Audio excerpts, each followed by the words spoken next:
Centering in a map to the door of no return. In a map, Dionne Brand gives us no origin stories. Instead, we receive stories about the impossibility of origins. She reminds us that cartography is description, not journey. The door of no return, of course, is not on the continent, but in the mind, not a physical place, though it is, but a space in the imagination. Between that place and that space, between the geographic doors on Gorée Island, Cape Coast, Elmina, and the vast Black imagination are these fleshy bodies. The space of imagination becomes a place of imagination when lived through these warm hands, cheeks, elbows, sternum.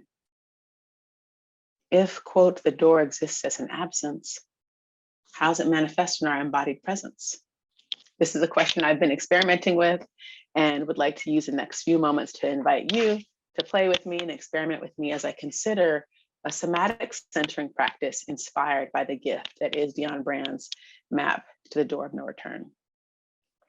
So this emerges from the craft of generative somatics, and centering is a foundational skill in that movement and healing practice. And this is something that was taught to me primarily by Mawalisa Adeyemo, but also by Che Johnson Long. And I'm completely a lay practitioner in terms of somatics. I share just my own personal practice with you because it's useful to me. And I will be sure to provide information to learn more about the generative somatics movement tradition itself with the conveners of the conference if you're interested. And throughout this exercise, I will mostly be offering excerpts and guidance directly from the text of a map as an invitation to travel deeper with our bodies. So let's play a little bit, right? So go ahead and find a place, a space to be. For me, the most comfortable position to do this work is usually standing. It's most accessible. I feel like I can be in my limbs.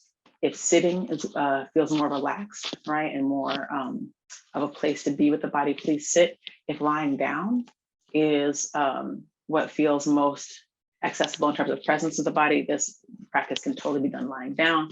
I'll try to offer some invitations for all three of those positions. We're going to start with noticing this body, starting with our eyes. You can have your eyes open, closed. I often land somewhere in between, in that kind of fuzzy medium. Coming back to this body. We're not a brain on a stick, no matter how much it may feel like that. In this body, what's warm? What's cold? Are there places where energy is streaming, in motion? Places that are still? Noticing the jaw, shoulders, hips, nothing to change, nothing to fix, just to notice. Notice the quality of connection you have with the ground, through your legs, through your pelvis. And we're noticing here just to be aware of our default settings, right? So you can be in deeper choice. Take the hands and rub them together with the palms. Put some energy into it. Push your hands against each other to generate some heat. A little bit longer than you might think you would. Letting that heat build. And then just gently separating the hands by an inch or so. And sensing, right, I am an energy body, right? There is more to me than just this flesh. And we can source for more of that energy by bringing our attention to our physical center. So take those warm hands and bring them about 2 inches below the belly button and really feel your physical center there. Sometimes it's not very woken up, so you might want to palpate around, all the way around, the back, the front, and really kind of bring that center to life. And it's from this center that we'll start this practice. The first dimension of centering is length. So settling down into gravity, lengthen your legs. Feel the soles of your feet connected to the ground, or feel your butt connecting into your chair. If you're lying down, imagine your feet stretching just a microcentimeter further out along the bed or couch. And we're lengthening down while also lengthening up the spine, as if from the center you were going to unfurl. Maybe roll the shoulders back, lengthen the jaw, lengthen the space between the ears and the shoulders. A map tells us that cities collect people, stray and lost and deliberate arrivants.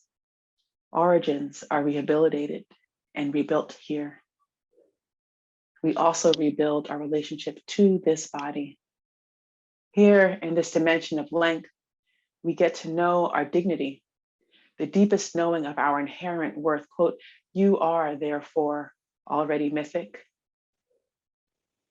In this length, affirm something in the direction of your own dignity. And from this length, from this relaxed knowing of our inherent worth, we come out to our edges in width. This is the second dimension of centering, the dimension of belonging and taking up space. How do we read the juxtapositions of belonging and not belonging, belonging and intra-belonging? How do we feel into those juxtapositions? Take those hands that were so warm before and make contact with the sides of you, right? Really touch and remember there's a left side and a right side and everything in between. Into this width, it is as if there is a scroll at the center of your center line, unfurling out to its edges.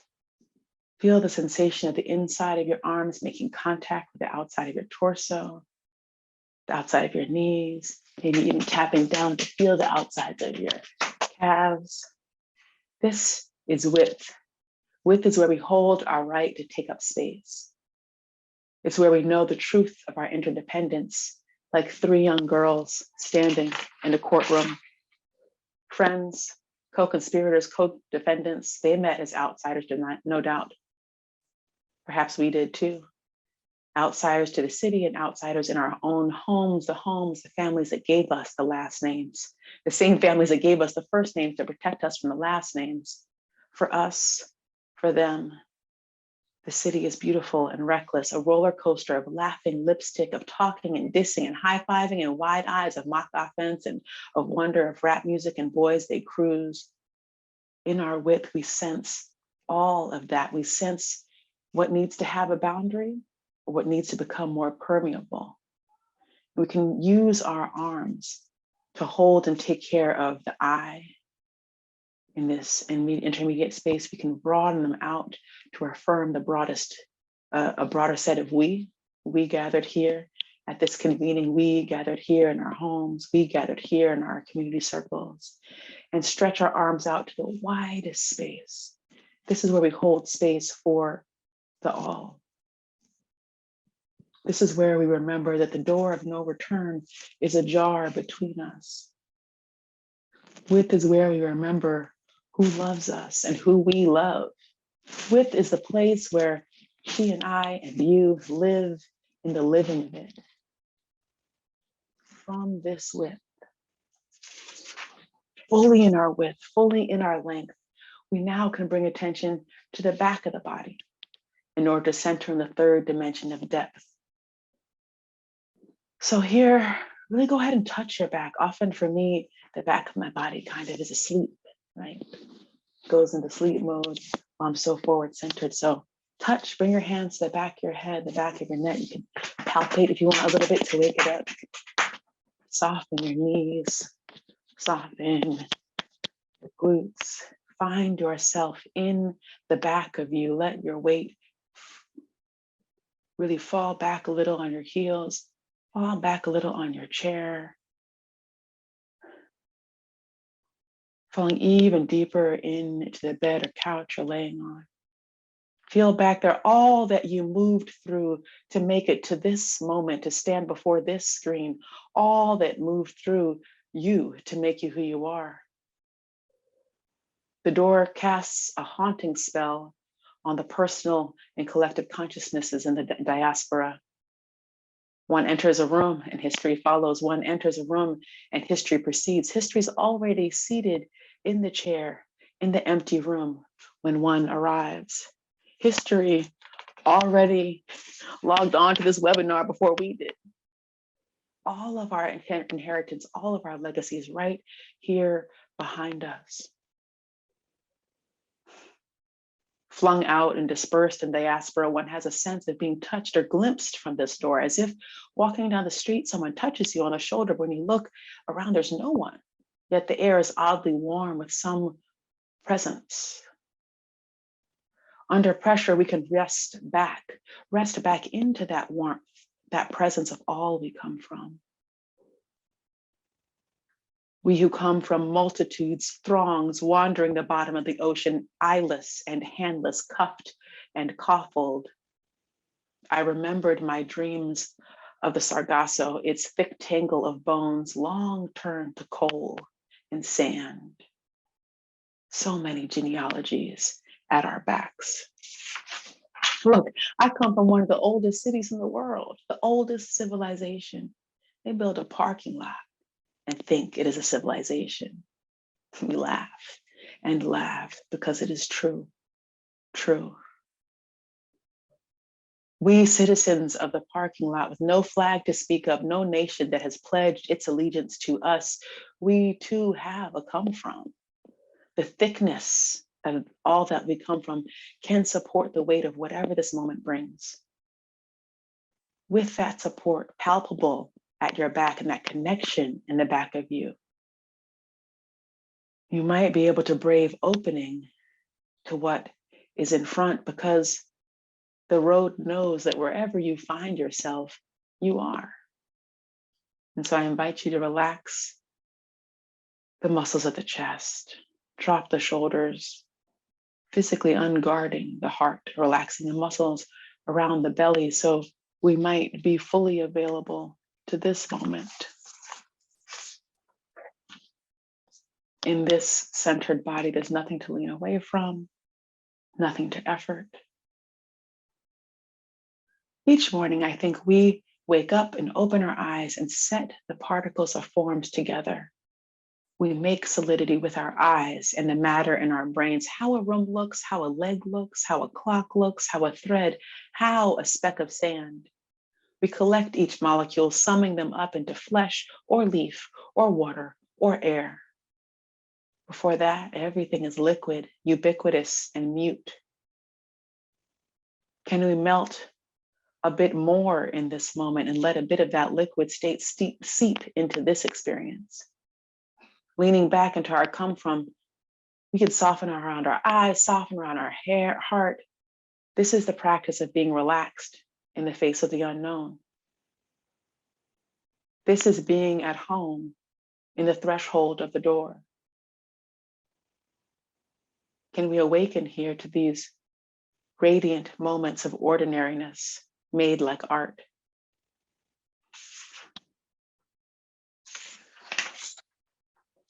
Standing, sitting, lying fully in our length, in our width, in our depth, rooted in our dignity, our belonging, and where we come from, we turn to the final dimension of this centering, which is purpose. You sit there on a veranda at Calabishi and you feel everything. Feel the soft, moist breeze across your body, smell the musk of the sea, hear the creak and shush of Poinciana. Suddenly, and as quietly as everything is passing, all you've lived, and you're sitting in the lap of something big, some intimacy. Take this moment to bring your hands to your own body and let whatever place you touch answer this question. What do you care about in this moment? What are you in this moment a commitment to? This spirit's only conveyance is each morning.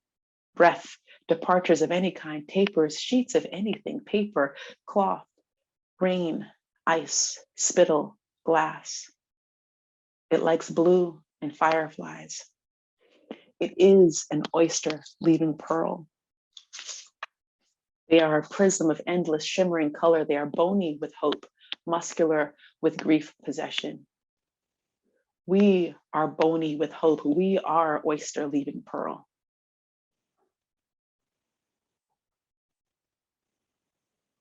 Staying with that part of your body or moving on to another, ask, what is the pearl in this moment? Whether it is word, shape, color, sensation, for the sake of that pearl, be in your dignity, take up space in your width. That pearl you care about has it come from. You care about it, so it shapes something that matters out in front of you. So let what you care about center you in your depth. Noticing your mood here. And the invitation is to make a powerful declaration from this body and from this moment. Speak the name of that pearl. We know the body is always in the middle of the journey. For today, at this place in the journey, at this coordinate on the map, I am a commitment to. May your answer be a compass. And I thank you for playing with me, for centering with me in this moment, and for bringing your embodied self into this space. And if you didn't take on that embodied practice over these past few minutes, I thank you for holding the space and holding the container for all of us who did, right? For being part of our belonging. And if you didn't hold that space, you didn't hold that container, then I will hold that space for you. Thank you, Dionne Brand, for writing and for reminding us writing is an act of desire, as is reading. Why does someone enclose a set of apprehensions within a book? Why does someone else open that book, if not because of the act of wanting to be wanted, to be seen, to be understood, to be loved? Thank you for wanting us, for seeing us, for understanding us, and for loving us.